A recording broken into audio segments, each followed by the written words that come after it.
কোনোদিনও নিজের ভালোর আগে অন্যের ভালো হবে কি হবে না সেটা নিয়ে বেশি ভাবা ঠিক না। এটা আমি এখন বুঝি। অনেক সময় মানুষের ভালো করতে গিয়ে নিজেকেই খারাপ বানিয়ে ফেলি। আর মজার ব্যাপার হলো সেই মানুষগুলোই কিন্তু আপনাকে কিছু বলার আগে একবারও ভাববে না।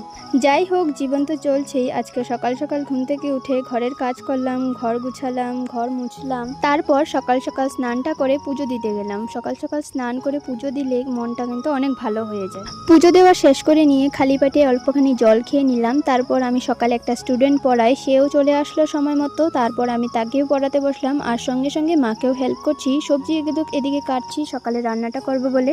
আমরা কিন্তু সকালে প্রতিদিনই ভাত খেয়ে থাকি, মানে সকালে ঘুম থেকে উঠে মুখ টুক ধুয়ে চা তো খাই, কিন্তু 10টা-11টা বাজলে আবার ভাতও খাই। আজকে করলাম একদমই সিম্পল ভাত, করলা আর আলুর ভাজি। আর ঘরে মরিচ ছিল না, গাছে ছিল কিছু লঙ্কা, সেগুলো পেড়ে আনলাম। তারপর আমার আরেকটা স্টুডেন্ট আসলো, বললো ম্যাম আমি এই অঙ্কটা বুঝলাম না, তো তাকে বুঝালাম। তারপর আমাদের বাড়ি বানানোর কাজ যেহেতু চলছে, তো কাজের লোকদের চা খাবার দিতে হবে। মা সেদিকে চা রেডি করছিল, আর আমি এদিকে বিস্কুট এগুলো প্লেট সব রেডি করলাম। আর তারপর মা নিয়ে দিল। তারপরে দুপুরে আর ভিডিও করলাম না, আমি একবারে ঘুমিয়ে ভাত খেয়ে উঠলাম। তারপর টিউশন পড়াতে শুরু করলাম।